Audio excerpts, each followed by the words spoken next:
a good Tuesday night to you, East Texas, on it's a Victory Tuesday. Tuesday Night Football with the Coach, brought to you by the Andrews Group, and also would like to thank Pizzeria by Pietro's for providing us with another fantastic meal here on a Tuesday night from the mothership here at KMHT Radio on Jefferson Avenue, right behind the new police station, as we talk some Marshall Maverick football with you. And before we get started here tonight, some thoughts and prayers go out to the extended. You know, it's a small community when it comes to East Texas and high school sports, and you know, the coaching community, the kids, and everybody that gets involved. But a tragedy Friday night with a young man from Alto, Cameron Matthews, 16-year-old young man losing his life, collapsed on the field Friday night, died Saturday afternoon in Tyler. And so, you know, it's you always stop to think about just football being secondary when it comes to things like that. So thoughts and prayers go out to the Alto community, the friends, the family of 16-year-old Cameron Matthews. So we'll begin there with some just some bad news. It's a bummer, and you know, Coach, it's never easy, you know, to talk about things like that or to deal with things like that. But you know, something like that just sort of, again, it puts everything into perspective as far as what really means something to you, and that's certainly one of those deals that, you know, just makes you think and makes you reflect. But we'll also start with some bad news of our own. A lot of you may know this by now. Friday night, Justin Hart is now lost for the season. Pretty bad knee injury that he suffered Friday night, and his Marshall Maverick career is over. And so now Justin Hart will be cheerleading for the remainder of this season, because I know that he will still want to be a part of everything that he can throughout this journey that you guys are taking. So I'll let you speak on that, Coach. I know you want to leave it brief, but it's a bummer. It's such a bummer. The kid is a senior, 4-year starter, having the best year of his life, really, with the best team he's ever been a part of. And then it's just it's gone like that. So it's a bummer. Yeah, there's no doubt. You know, cried, hugged Justin, loved on him. You know, and you know, it's unfortunate, but it's the game of football. It's the game that we chose, that he chose to play, and you know, it can happen, and that's what I try to tell these kids. And you have to understand that in this game, at any play, no matter how innocent, no matter, you know, obviously you're watching Channel 18 tonight, you're going to get a chance to see the play. It was a hit that he's probably taken 100 times in his career. You know, he's been hit a whole lot harder than that over his last 4 years. I saw him against Longview get hit 100 times harder than that 4 years ago. But it's just the nature of the game we play. You know, I've lost athletes to knee injuries where they were non-contact, running down the field and just making a cut. I've lost 2 Division I football players like that, and when you don't, that's even worse feeling when you lose that type of caliber athlete and they don't even get touched, and they you know, and so you know, it's a sad deal. Our team kind of grieved yesterday. Justin came from the doctors, and he wanted to be the first one to tell his teammates.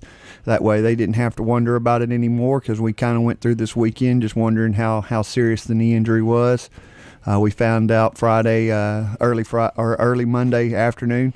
Justin wanted to be the one to tell his teammates. He didn't want them to find out on social media or hearsay, and so he came to practice. He's been at both practices, just the way Justin is, you know, still trying to help out and you know, talking to Cameron about certain plays and what he's looking at and things like that. And coverages. Yeah. That's just Justin. And so, but, you know, as we talked about, you know, it's got to be a next man up philosophy, and I'm pretty comfortable with the guy that we're putting in there for him. Obviously a very, very talented athlete in Cameron Haller, and Cameron's going to surprise some people because of his ability that he hasn't had to show, because we've had Justin. We've relied on Justin to throw the football over the last 2 years, and that's not something that's been asked of Cameron. Now you're going to see what Cameron can really do throwing the football, and obviously he's still going to run the football a great deal. But it's got to be, you know, our team grieved yesterday. We hugged Justin. We loved on him. but we move on, and that's just the game of football. Nobody's going to call off this Friday night's game. I haven't had a call from Texas High yet to say that, we're not going to play Friday night. And so nobody called Ohio State last year when they lost both of their starting quarterbacks and didn't, it's just, unfortunately, it's the nature of the beast in this game. And you play long enough, as I talked to our guys Friday night, if you play this game long enough, probably something is got a chance, opportunity to happen. And but we move on, and we got a win Friday night, which made it bittersweet because we went to 7-0 and 4-0 in district, and are setting real good position for a district championship and playoffs. But we're just going to have to do it without Justin, and we've talked about dedicating and winning this thing for him. That way he makes sure that he gets his name out there on the brick wall, and everybody that comes through that stadium always remembers this senior class and Justin and what he did for this program. Yeah, and that's we'll leave it at that. But again, thoughts and prayers go out to Justin Hart as well. Just never ever forget, those of you Maverick fans, never ever forget what he means to this program now, what he meant to this program, over the 4 years that he's been the starting quarterback of this program. And it's a bummer for him, and certainly it's a bummer for fans as well who wanted nothing more than just to see this team at full strength kind of get through it. And that's one of the things, Coach. All in all, we've been lucky when it comes to the injury bug, and such a great kid, first and foremost, and again football secondary, and more importantly, glad to know that Justin's leg is going to be okay. Yeah. That was an we initial also, concern. We lost Caden Landreneau there in the second half. Yeah. Another senior who's done a great job, who's been valuable in the kicking game, has been valuable as his position on offense at doing some two-back stuff and doing some stuff out of the backfield. And so I think we get his MRI results hopefully tomorrow and kind of see what the condition of if we get him back this year. And so hopefully we're crossing our fingers and hoping for some good news that maybe those ligaments are tight in there and that maybe it's just a sprain. So we'll keep our fingers crossed on Caden and hope for the good news on him. All right, Coach, we'll move on because like you said, we all got to move on. You still got football to be played, and they're not going to stop playing football, and nobody's going to call and say, hey, you guys, we'll just give it to you because it's bad, sorry. You did get a win, 45-19 on Friday night, 42 of those points coming in the first half. But again, this play that took place with Justin happened right before the end of the first half, and it was a weird vibe. I'll give you that. It was just a weird vibe for the rest of the night. You could kind of feel it on your sideline as well, where you're into a football game, but your mind is elsewhere. And I think that's natural, human to think about. Your quarterback and kids are thinking about teammates and everything else. So I'll start there. The fact that your kids were able to continue playing a football game with that on their mind, I think says a lot about them. Your thoughts? Yeah, there were some kids that were real emotional at halftime. That obviously he wasn't a real vocal leader, but you could tell you saw everybody Friday liked how, him though. Yeah, everybody. He was an emotional leader more so than he was a vocal leader, and you saw that on Friday. With just the way the kids came around there while he was there on the sidelines checking on him. Halftime, they got real emotional, and that's when I had to go in at halftime, and I said, hey, man, we've got a second half to play. We've got to go out and we've got to finish this game off, and it's unfortunately, like I'd say, basically the same thing I just told you is, it's the nature of the beast. It's the nature of this football game. It is a violent contact sport. We're not playing chess, and we're not playing pinocchles or checkers. It's pinocchles. It's people are violently throwing and running their bodies into other people, and people are going to get hurt when you do that. If you do it enough, unfortunately it's going to happen. And it was just a bad break as far as how he fell. The kid fell on him, but but I thought our kids really, in the second half we moved the ball. We just we had two penalties that really hurt us, on both of the drives. We only had two drives the entire second half. They had, I think, 2 6 or 7 minute drives. They scored on one of them, and we held them and held them on the other.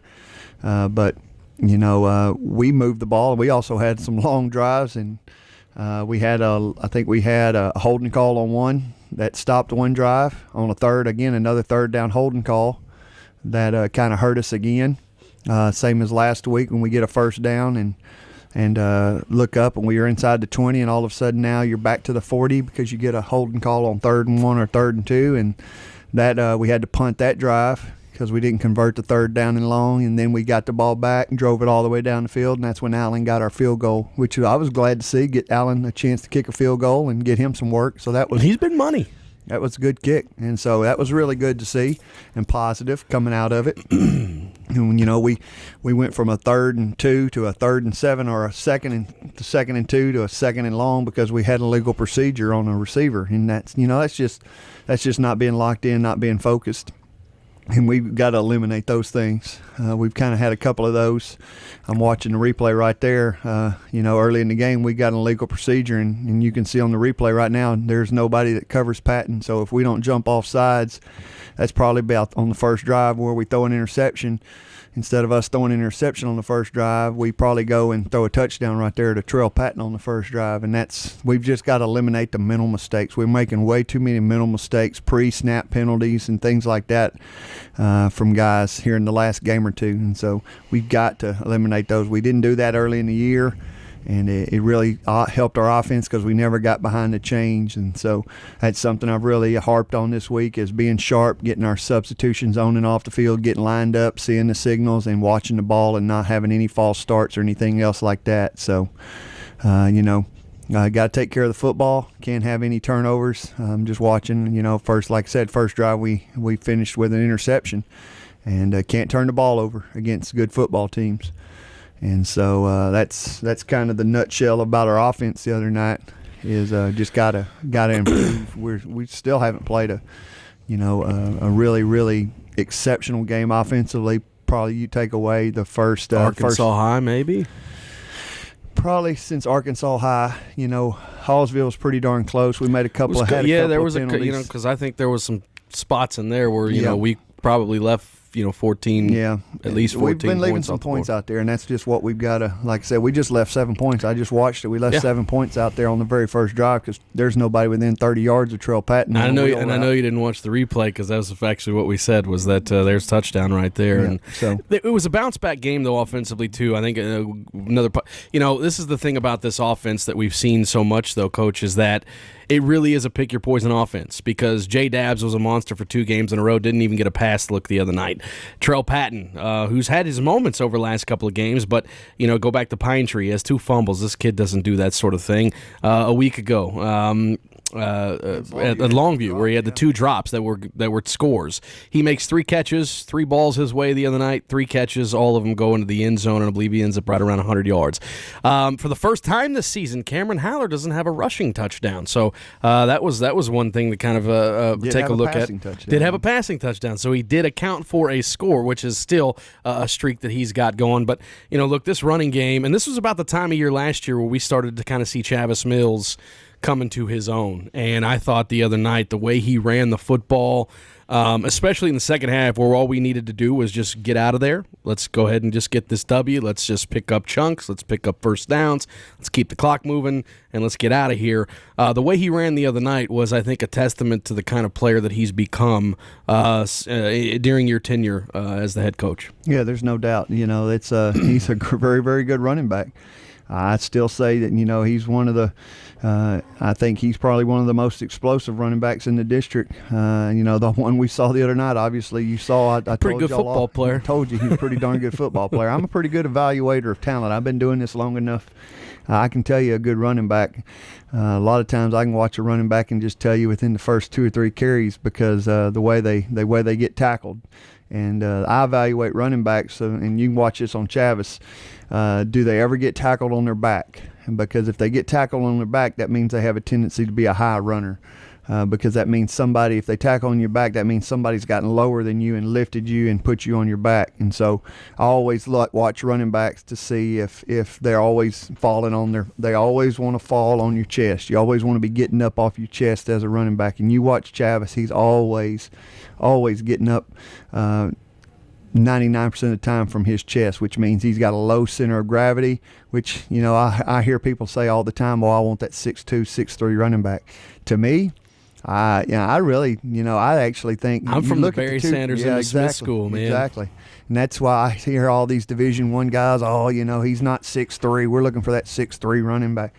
I said, man, two best running backs that ever been in NFL were 5'9" and 5'10" guys, maybe 5'7" if you know. And what happens to those guys that are big, tall, bruising running backs? Lower body injury. Yeah, Bo Jackson, being one of those guys. Leonard Fournette is a straight-up runner. He's a great running back at LSU, but I'm telling you right now, those of you who are fans of his, he runs too straight up and down, and I think that's a product of his size and his build, but those are things that will cost you. AD... he's been running like that for, Peterson ran like that in high school, and he's run like that. He hadn't changed his running style, and that's the thing about it. I coached against Adrian in high school, and when he was at Palestine, and people wonder, he was the same size. He's a freak. He was a freak. He was the same size in high school. And he's had the knee injury. He was the same size in high school as he was now. He's not like he got extremely big once he got to Oklahoma. He was that size in high school, and probably faster in high school because, like you said, he's had some knee injuries that have probably slowed him down a little bit over the last couple of years. But, that's, to me, Chavis, and he's so darn strong. That's another thing, when you're the number 5 power lifter in the state, you've got such great lower body strength that you've got a low center of gravity and you've got that strength. And, we've kept him pretty fresh. We just haven't just loaded him up with 30 and 40 carries a year or so far. So he's, you mentioned it last year. He was fresh at this time because we'd run DeAndre a lot during the early part of the season. Kind of same thing. We've probably put more carries on Cameron. I think Cameron's got 10 more carries. I think looking at the stats, I think Cameron had 10 more carries than Chavis. So they've been pretty even, but it's not like I see some of these guys in our district that are 30 and 40 carries ahead of Cameron and, the kid from Mount Pleasant. He's got like 40 more carries than Cameron and Chavis combined. And so that's a lot. That's a heavy workload.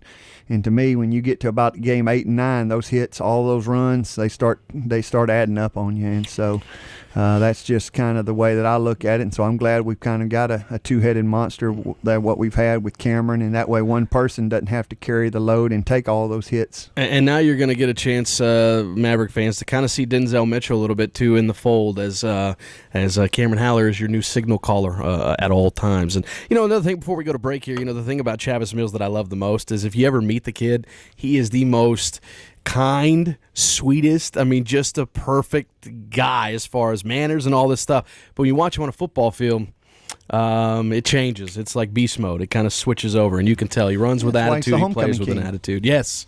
Oh, by the way, congratulations to the Homecoming King 2015. You don't get elected Homecoming King unless you're nice to people. That's exactly right. We're going to take a break. This is Tuesday Night Football with the Coach, brought to you by the Andrews Group. Stick around more with head coach Clint Harper right after this.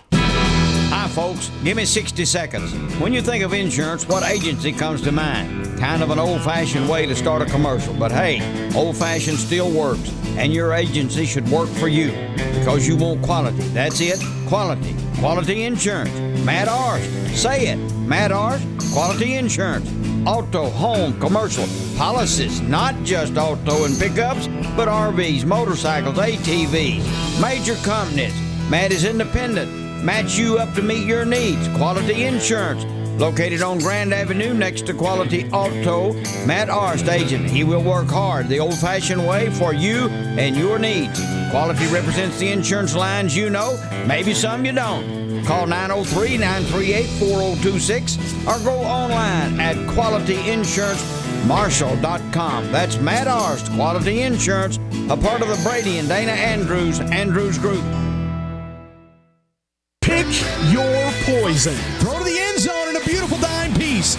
Off the right arm of Justin Hart to Trell Patton. Haller with the keeper. He's got a lot of room around the left side. He's got one man to beat. Touchdown, Cameron Haller. Now Hart steps, has a man wide open. Making the catch at the 5 and walking into the end zone is Trell Patton. Touchdown, Mavericks from 43 yards out. Join me and Jace Palmer for every exciting call of Marshall Maverick Football right here on your home for the Mavs, KMHT, and EastTexasToday.com.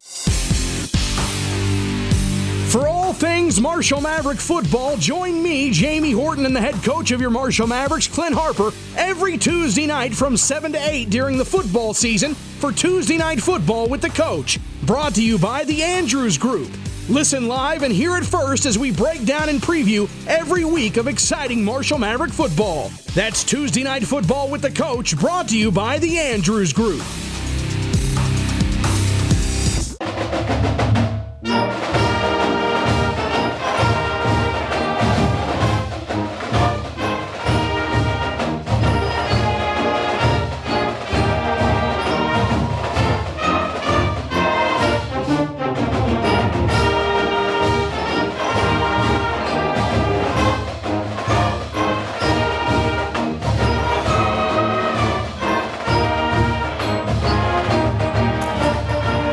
Welcome you back into Tuesday Night Football with the head coach of your Marshall Mavericks, Clint Harper, brought to you as always by the Andrews Group as we're eating some pizza every Tuesday night from Pizzeria by Pietro's. You guys check them out, pietros.net. You can get a menu online and all that good stuff, but it's good. It's good stuff, so you guys need to check it out. Coach's favorite, by the way, Canadian bacon with extra cheese. I like the meat lovers.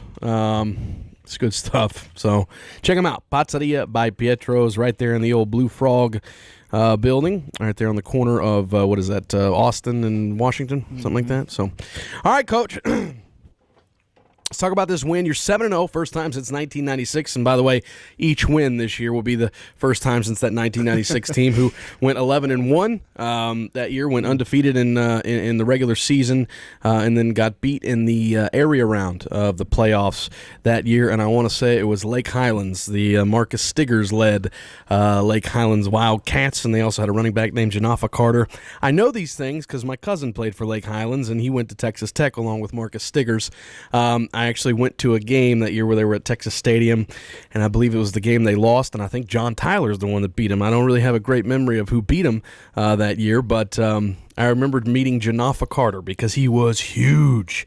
Big, huge guy. He was like 260 pounds. He was their running back, fullback, whatever you needed, and he had this big, giant tattoo. They called him Jap because Janafa, and he had this big tattoo that said Jap on it. And that's what I remember about the 96 team, or that team that beat the 96 team. So, anyway, 7-0, more importantly, 4-0 in district play. You basically wrapped up a playoff spot, but a win Friday night would wrap up a playoff spot of some sort. Then it would come down to seeding. But arguably the biggest hurdle you've got left in this regular season and in this district comes your way Friday night in the form of the Texas High Tigers. Coach, we're going to go heavy on this Texas High football team because I've watched them on film. They're going to be really solid defensively. They have got some athletes on the defensive side. They always do. Offensively is where they seem to kind of struggle, and it kind of really depends on who shows up that night for them offensively. The quarterback position's iffy at times. The kids, they've got ability. There's talent. There's nothing that I haven't seen that you haven't seen and don't know what I'm saying, but it's just they're kind of anomalous. But the biggest factor is it's tough to win in Texarkana. Yeah, that'd be they've just been inconsistent. Yeah, that would be probably a better word offensively, and but when they're on, I'm telling you, they're on. They've played really, really well in some games. The quarterback, I think, 18 of 21 game, and over 200 yards.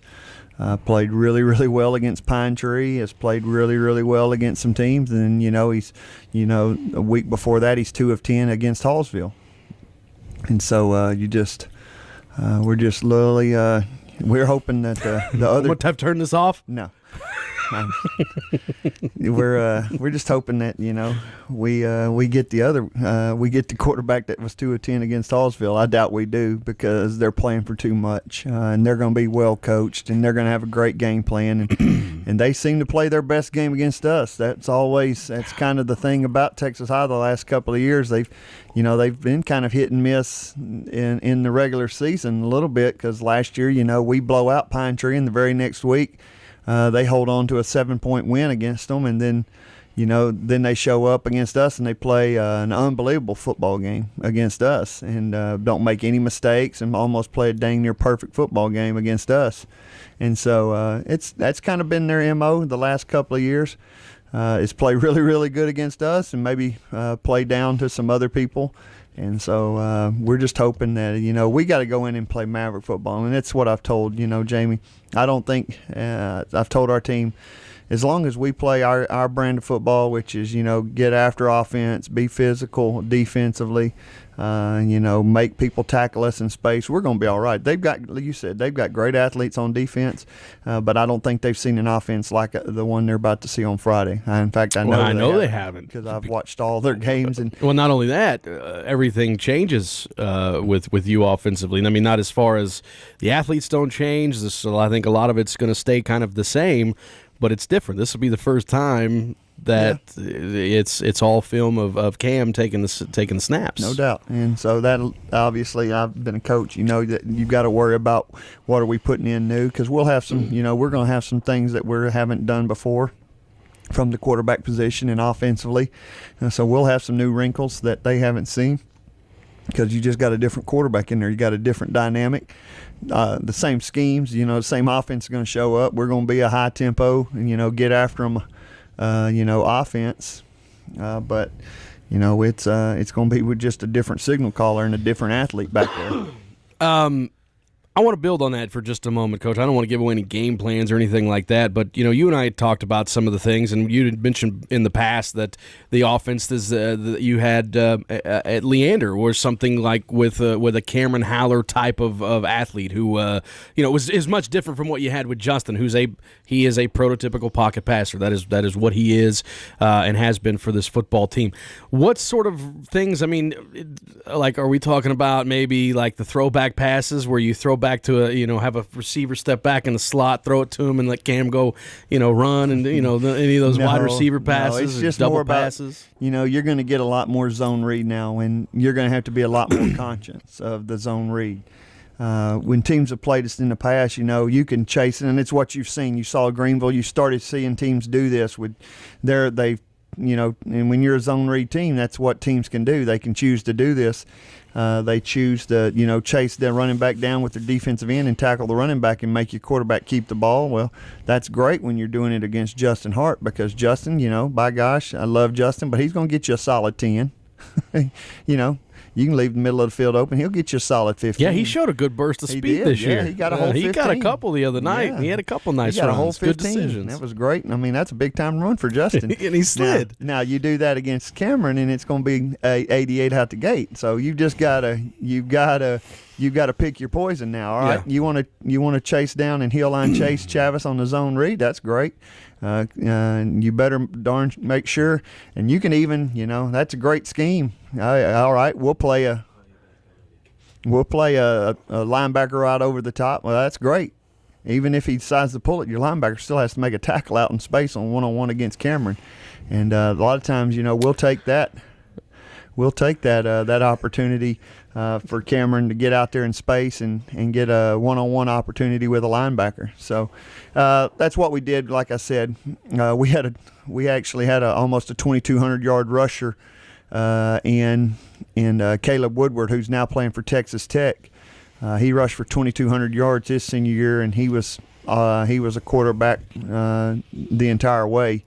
And so just a very, very talented kid, much like Cameron. Cameron's probably a lot stronger and a lot more physical runner than Caleb was. So we'll go to a lot more of a zone read and a lot more of quarterback runs and design quarterback runs where, he has to read less, and it's just he's hitting it. And so are there opportunities? Because I think there's going to be opportunities now where he can take some shots down the field and spots. Well, you're going to see, they're going to have to load the box. You're going to see teams that are going to come down and they're going to try to play safeties down in the box, because they think that he's in the backfield, they're going to run the football. Man.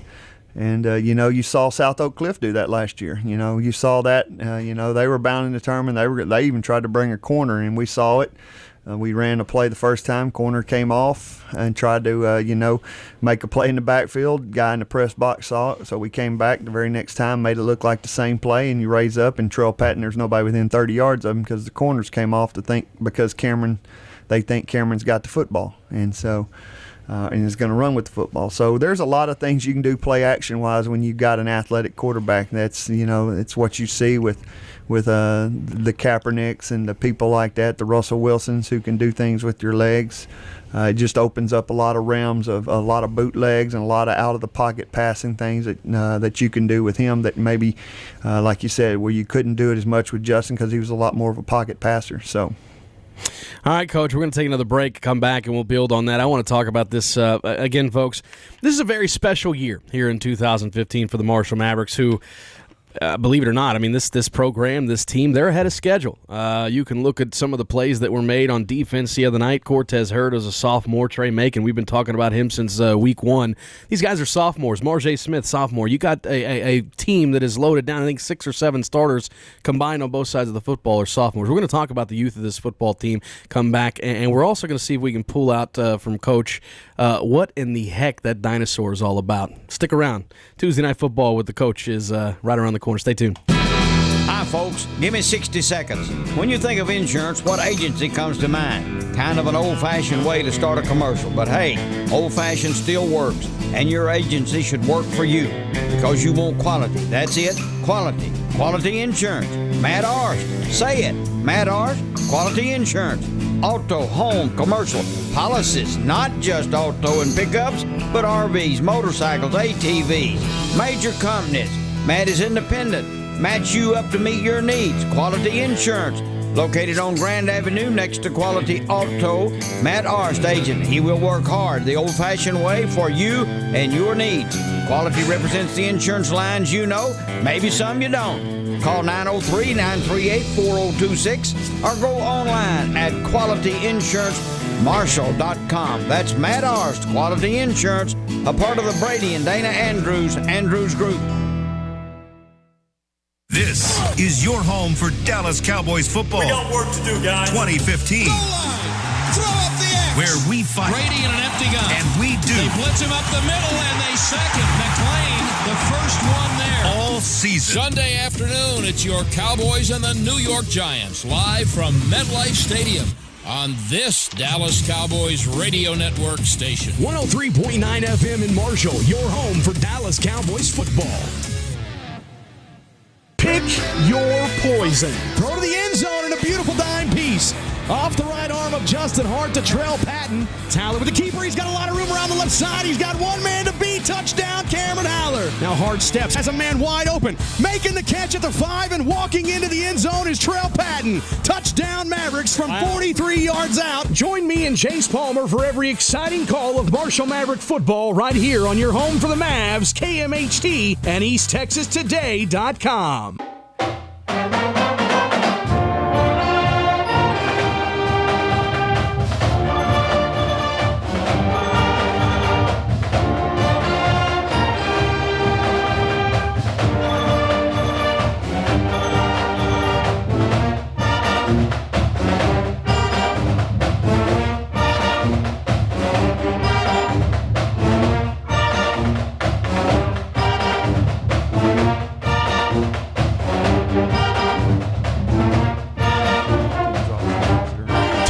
Football with the head coach of your Marshall Mavericks, Clint Harper, brought to you each week by the Andrews Group, and also a big shout out to Pizzeria by Pietro's for providing us with a fantastic meal of pizza.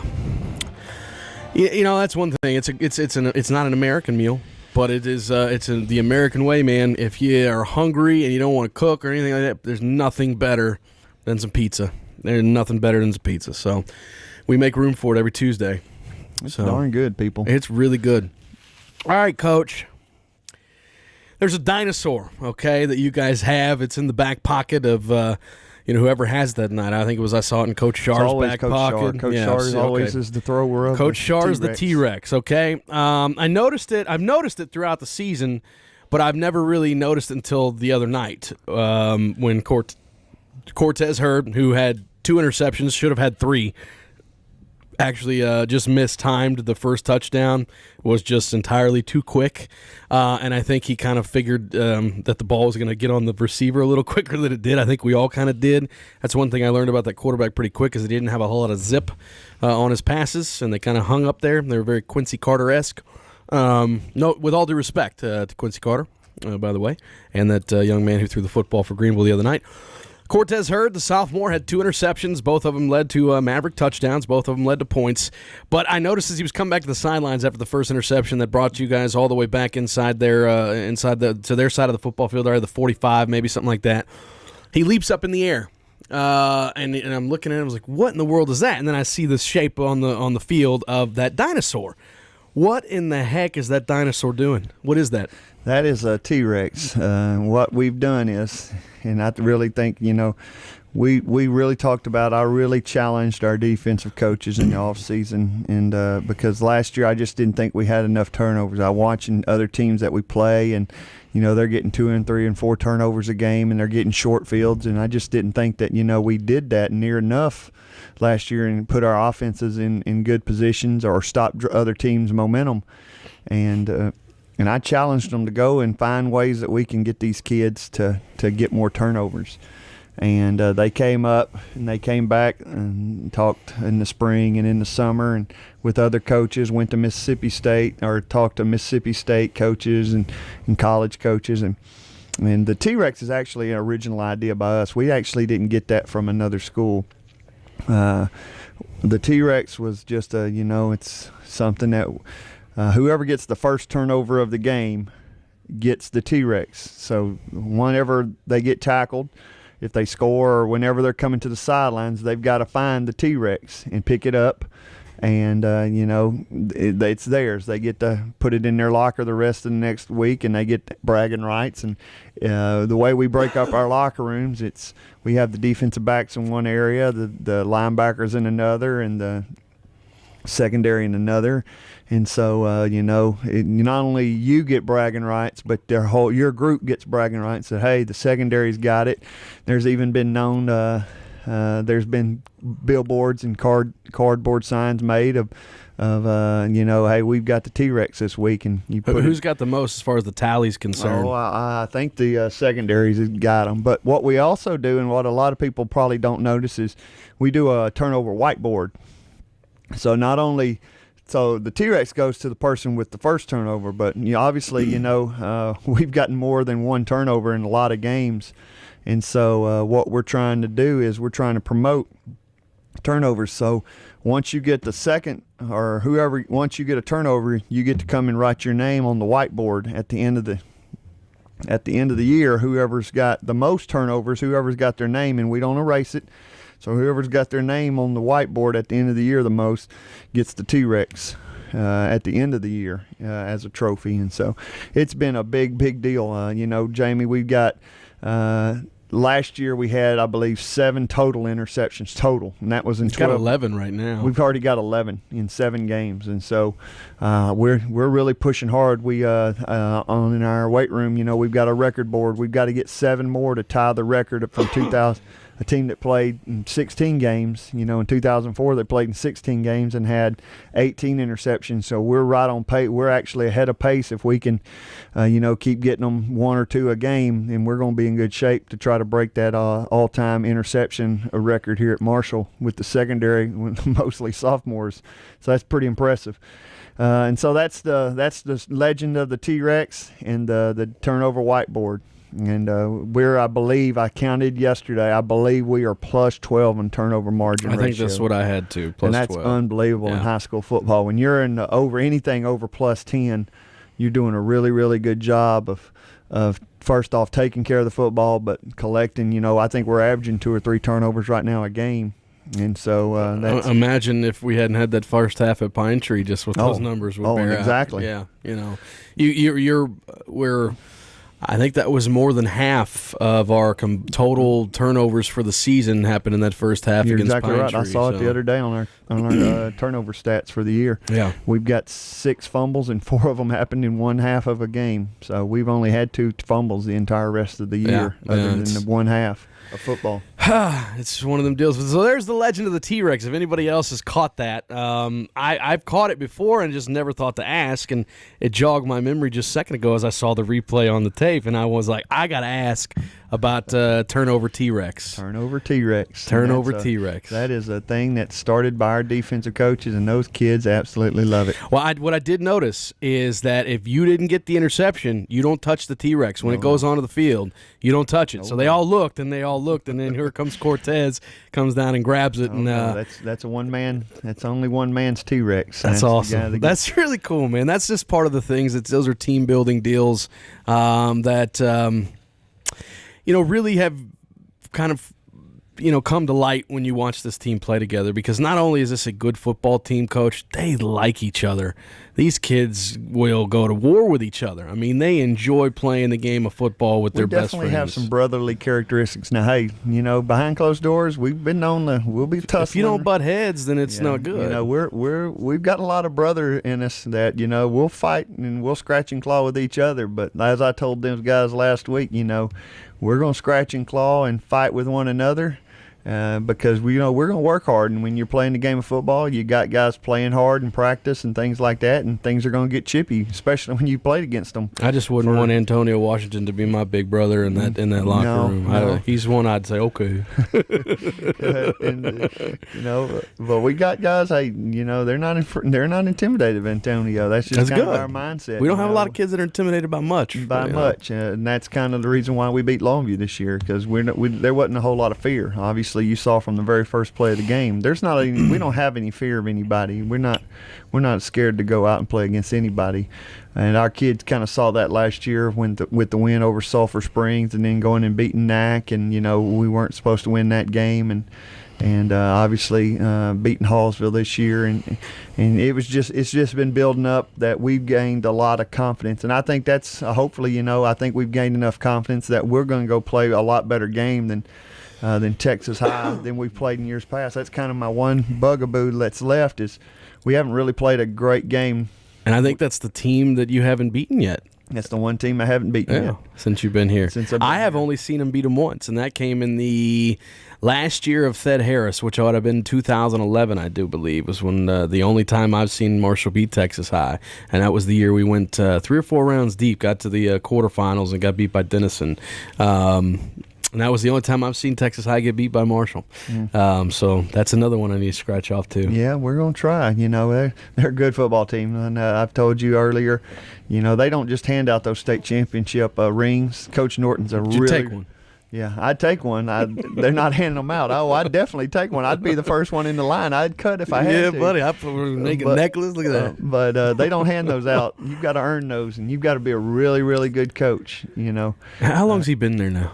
Since 98. Yeah, I was going to say he's been there almost 20 years. Yeah, I was at Troop when he first got that job, because he came from West Orange Stark, and he's done a tremendous job. They were really, really bad when he got there, Jamie. Yeah, I mean, it didn't take them long. They won a state championship. It was a lot like this place. They were really, really not good, and it's a place that had been good, and they were not good. I know there were some Marshall teams there in the early 90s and late 80s that, it was ugly, Jamie. It's 56-0 at halftime kind of games. And, I know there's one time that we're playing Texas High. It's a really funny story. We're playing Texas High, and it's like 49-0 at halftime. And we're coming out of the locker room, and they're over there playing Bloody Alley against one another because the coach is trying to toughen them up at halftime.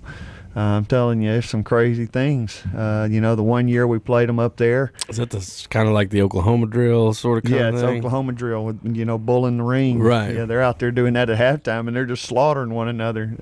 Jeez. Then, we played there in, I think, 86 or 87, and they had the sewer that were in down the middle of the field, and we were in a driving rainstorm, so it was just a quagmire, and then it wasn't mud you were squashing through. It was sewer, and so it was a pretty, there's been some pretty crazy games between Marshall and Texas High over the years. Oh, yeah, it was nasty. You can ask my dad who coached in that game. I wouldn't know. What did y'all have to do today? You got to get hosed off before getting on the bus? Pretty much. It was a nasty one. It was really, really. Burn everyone. Hey, take this equipment, load it in a truck, and burn it. Their stadium was definitely not as nice as what they've got now. They've done a great job. That's plush grass. You're going to get a chance to see. One of the nicest grass stadiums, probably.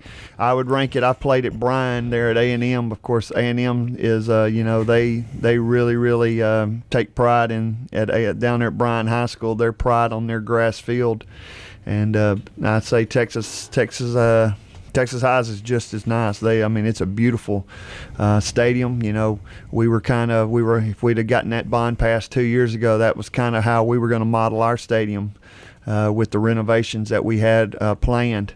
If we'd have gotten the bond pass with the concession stands and the restrooms and the ticket office and the ticket booths down on one end and nothing really underneath the stadium, it's just a beautiful setup that they've got there. And with the old concrete, just like we have with the old concrete stadium. And so it's a beautiful place to play a football game. Really, really nice grass field, which is going to be unusual for our kids. You know, we haven't it's unusual played on grass in 2 years. It's almost unusual for a lot of people. There's not a whole lot of grass fields left. A lot less grass field. I've counted the other day. I think I've played in 10-year period. I think I've played on 5 grass fields over the last 10 years. Of course, in Austin and the big schools in Houston and Austin, I mean, there's just none of those left. Everybody's gone to turf at a big school. See, and you probably remember this too. When turf first kind of started coming out, see, I still played on turf fields that was the thin carpet where it was like being tackled on concrete, like Texas Stadium type of turf. My head still hadn't recovered from Lowe's Stadium up there when we played Dallas Carter, and I mean it was literally like it's concrete. It literally is put on top of concrete. There is nothing underneath there. There was no padding, and hey, I'm just telling you, ours had gotten that way. And you know, the very first comment that our kids made last year. And I thought it was funny at the time, but it was kind of exactly what we're talking about. When we put it in July, when we went out and played the very first 7-on-7 game on it, our kids, the very first comment they made is, "Hey, we're not playing on concrete anymore," because our old turf had gotten where the filament had just worn down, and it was just that thin layer of grass or turf. And there wasn't, there wasn't any filament. There wasn't much of the black rubber left. It was pretty much just a carpet. You were pretty much playing on about a 2-inch thing of carpet and then rock and cement underneath. And that's what happens to these old fields. Coach, we're going to take our final break of the night, come back and wrap things up here, have a little bit of fun as we talk Marshall Maverick football with the head coach of your Mavericks, Clint Harper, and our coverage, as always, brought to you by the Andrews Group. Stick around, wrapping things up on the other side. This is a commercial for the Andrews Group for the 2 car sales lots involved. Both longtime dealers on Grand Avenue. Both still operate under the shed. That is, their cars are weather protected by metal roofs, so you know when you come there you can see what you're looking for. They are Simmons on one side, Quality on the other side. Talk to Ed at Simmons or Brian at Quality. By the way, they can walk across the street to either Simmons or Quality Auto. The cars and trucks you see are there because Simmons and Quality seek out and find the highest quality vehicle available, and they will find one for you if they don't have it. You can go online and view the inventory, QualityAutoWeb.com or SimmonsAutoWeb.com. Look it up, then go see or deal from the computer. Simmons Auto, Quality Auto on Grand Avenue, Marshall, Texas. Proud members of the Brady and Dana Andrews Group. This is when the big dogs come out. You can't roll with the big dogs. Stay on the board. Fans, football is back, and KMHT is the only place keeping you on top of the game. Join me every Friday night prior to kickoff for Pigskin Preview. We'll hear from area coaches and we'll discuss the state of each team as well as preview that week's opponent. Pigskin Preview is an all-access look inside area high school football teams. Stay on top of the game with Pigskin Preview every Friday night prior to kickoff right here on KMHT. For all things Marshall Maverick football, join me, Jamie Horton, and the head coach of your Marshall Mavericks, Clint Harper, every Tuesday night from 7 to 8 during the football season for Tuesday Night Football with the Coach. Brought to you by the Andrews Group. Listen live and hear it first as we break down and preview every week of exciting Marshall Maverick football. That's Tuesday Night Football with the Coach, brought to you by the Andrews Group.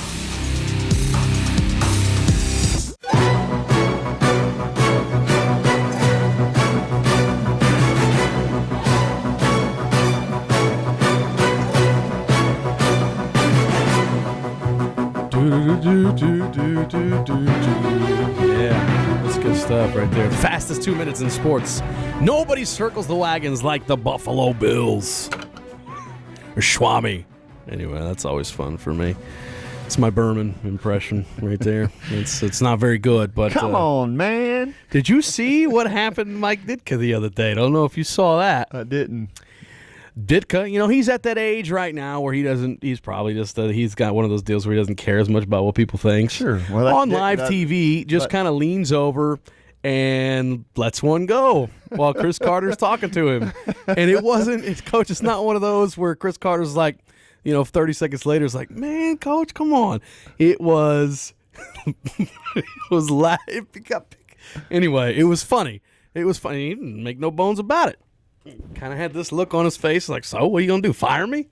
I'm Coach Ditka. That's Ditka, man. Ditka's been like that. That ain't just because of old age. If you watch that Football Life on Ditka's been like that. Yeah, he doesn't don't really care about anybody or anything. I'll never forget the day that he drafted Ricky Williams and he had his Hawaiian shirt on and he's like, "Yeah, I'm done. We're gonna go fishing or something. I've got my guy that I want. We're moving on, and we're gonna go fishing or something like that." But that was, it's just that's fun. Love talking about it and certainly enjoy hanging out with you on Tuesday nights. Coach, we've kind of had this sort of segment before where we've talked about, like how do we get to know our Mavericks, right? How do we get to know our Mavericks? We're 7 games into this season now, which means, there's a lot of new faces at the beginning of the year that, you guys, your coaching staff, you got familiar with them as JVs, but you don't spend as much. There's a difference, okay? You see them, you know them, you pay attention to them, but now you're with them every day on varsity and you get to yell at them and you get to know their first names and that sort of thing. Who have you learned the most about this year? Who has surprised you the most, if you will? Who have I learned the most about? Probably learned the most about those 2 young offensive linemen. I've probably learned that those 2 guys, I'm obviously talking about Chasen Hines and Cameron Keene. Which, by the way, if you haven't watched the Longview game, Chasen was a man. He dominated. He was good. He was darn good in that Longview game. I've learned that first off how intelligent those 2 guys are. They're really, really they take their books very, very seriously in the classroom. They're scholars as far as what they do in the classroom. But the thing that I've been most impressed with is how tough those guys have become over a year. Last year, 9th grade, they might get a shoulder or they might twist an ankle and they might be down for 2 or 3 weeks. And, I think off season and Coach Lott staying right in the middle of those guys has really toughened those guys up because they've had sprained ankles and they've had nicks and dings and they just, they've played through pain and they've played through, being hurt. And that's what we talk about all the time. And that's when you really become a football player is when you can play through when you're hurt and when you're injured. And we talk about all the time, you can play when you're hurt. You can play the game of football, and you've got to because you're going to play the game of football. If you play long enough and you're in week 8 or 9, you're probably going to be hurt. Some part of your body's probably going to be hurt. If you played physical and you've been on most of the plays, something on your body's going to be hurt. And that's the difference between a really, really good football player and a guy that, people question about his toughness. You hear that all the time, people questioning that guy's toughness. That's what they're talking about. Can the guy play hurt? And, I think some of our young guys have really stepped up, and I've learned some things about those guys that, hey, that guy can play hurt. He don't mind, shoulder dinged up a little bit, got a twisted ankle. You've seen Cameron, in the Pine Tree game, his ankle swole up like a grapefruit down there, and he wasn't coming out of that football game. And that's just, that's probably the thing I've learned the most about those 2 kids and how tough they are. Let's talk about this one. If there was one kid that you would get advice from on how to commit the perfect practical joke, who would be the kid that would probably have the best ideas as far as pulling off a really good, elaborate practical joke? I would imagine Brandon Jernigan's pretty darn good, or Terrell Patton. Those 2 guys are kind of the class or the locker room clowns that you gotta kind of keep an eye on. There's been a few shoulder pads going missing or some gloves or some other things that the T-Rex even came up missing one time. The defensive lineman had it one week and all of a sudden it came up missing, and it was found in somebody's car later, I think. And so they're they're like I said, we have a good time. We are, we talk a lot about family, and we really try to be, we're gonna have a good time with one another. There's some times that we're gonna get after one another, and we're not always gonna get along, but we are family, and we can mess with one another and we can get on one another, but by gosh, we're not going to let anybody else get on our guys, and anybody else do anything to any of our guys. We are going to protect one another. All right, let's see. If there was any kid that you had to, let's say you're a 15, 16-year-old kid, right? Let's put you in the uniform with these kids. And you had to, and somebody said, meet me under the oak tree at 4 o'clock. One of those kind of deals. Who you taking with you? Oh, I'm taking A-Dub, baby.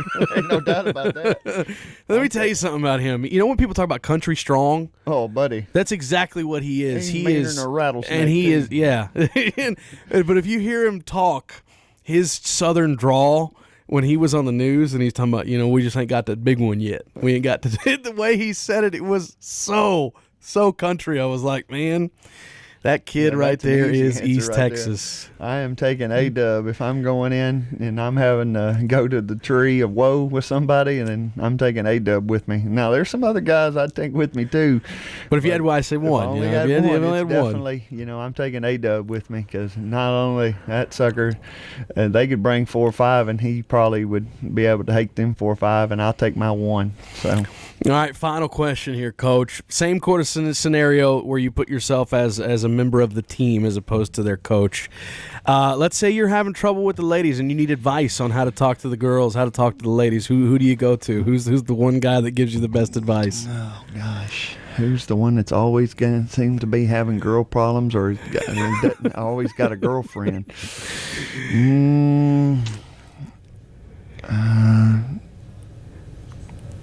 Really? Well, I thought this one would be an easy one. I mean, I don't know. I'm just saying. I just figured there would be.